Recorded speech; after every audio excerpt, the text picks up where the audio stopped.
For a long time, food waste has just felt overwhelming to me. It was a problem I did not know how to solve.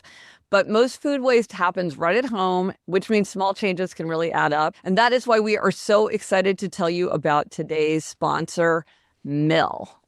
Mill is the odorless, effortless, fully automated food recycler that makes dealing with food waste incredibly simple.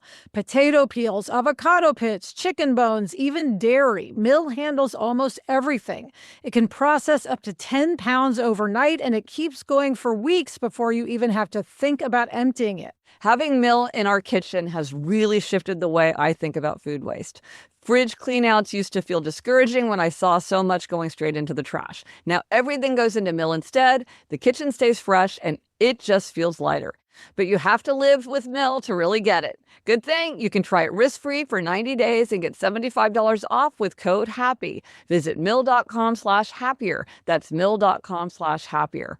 Gretch, you and I both love Whole Foods Market, and Whole Foods Market is a perfect place to plan an indulgent and romantic evening at home, from gorgeous flowers to no antibiotics ever steaks and special gifts like bath bombs. You will find everything you need for an unforgettable night at Whole Foods Market. You don't have to make a reservation at a restaurant. You can just create a beautiful night at home. Plus, they've got a great wine selection, so you can add a bottle of wine to your romantic evening. Of course, you have to be 21 years or older for that, and you must drink responsibly. Right, and they also have flowers. The Whole Foods Market floral department has tons of gorgeous quality flowers with large blooms, vibrant colors, and strong stems, just the thing for a romantic night. You don't need to make a special trip to the flower shop. Taste the love all month at Whole Foods Market. Lemonada. I'm Gretchen Rubin, and this is A Little Happier. One thing that surprises and interests me as an adult is what I remember from my education. I spent years in school. I learned many things, most of which I have long forgotten. For instance, law school. I spent 3 years at Yale Law School. I took many classes. I sat for long exams. What do I remember? Not much, but certain things do stick. For one thing, from my second year in law school, I remember my business organizations professor, Judge Ralph Winter, telling us, almost as an aside, the investor who is wise diversifies. That is excellent advice in many diverse situations. Incidentally, that line also taught me the power of the fluency heuristic, the cognitive tendency that means that we judge easy to process information as more true, valuable, or preferable than information that requires more effort to understand. And statements that rhyme are easier to remember. I also remember my absolute delight when I encountered the concept of a restatement of law, which is a kind of treatise that attempts to clarify and systematize common law in a particular area, such as contracts, torts, or property. I love that kind of thing. In fact, with co-author Jamie Heller, a law school classmate who is still one of my best friends, I published a parody restatement in the Yale Law Journal called Restatement of Love, Tentative Draft. And I'll put a link to it in the show notes. And I say it's a parody, but be warned, it's only funny if you are very familiar with restatements. But maybe the idea that I most often recall and that I most often invoke in everyday life is an observation made by my property professor, Robert Ellickson, who wrote an influential book called Order Without Law: How Neighbors Settle Disputes. Here's a description. In Order Without Law, Robert Ellickson shows that law is far less important than is generally thought. He demonstrates that people largely govern themselves by means of informal rules, social norms, that develop without the aid of a state or other central coordinator. Integrating the latest scholarship in law, economics, sociology, game theory, and anthropology, Ellickson investigates the uncharted world within which order is successfully achieved without law. That's an idea I've always remembered. And I remember him saying in class, and of course, this is what I remember decades later, so I cannot guarantee its accuracy, but this is what I remember. It's him saying, it's almost impossible to make people follow the law.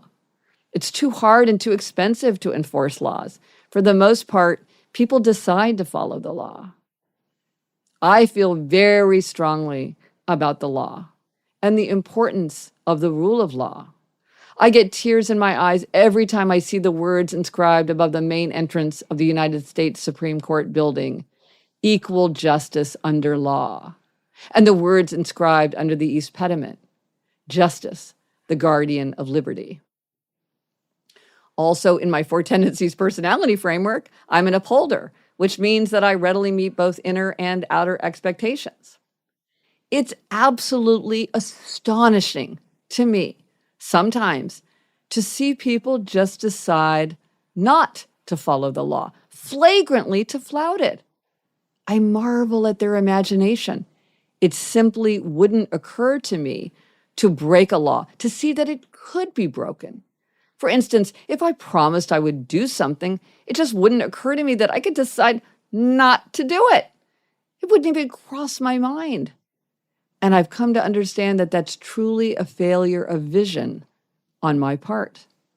Because it's possible, it's obviously possible, to choose to become the kind of person who doesn't follow the law.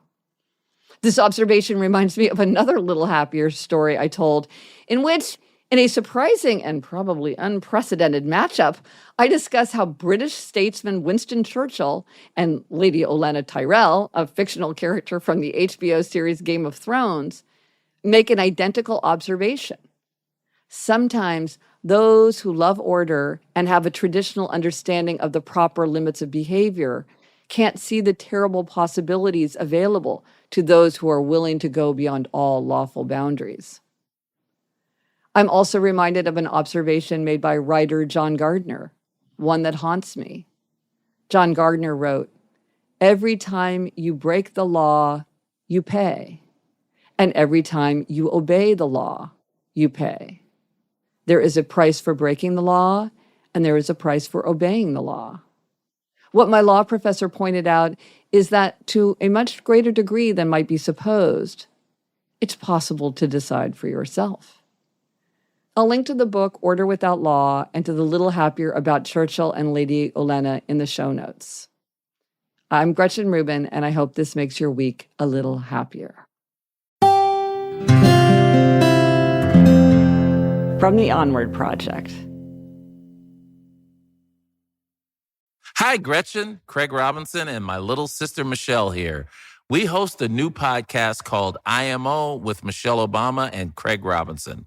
We know you're the queen of giving advice, so we wanted to get a few tips from you.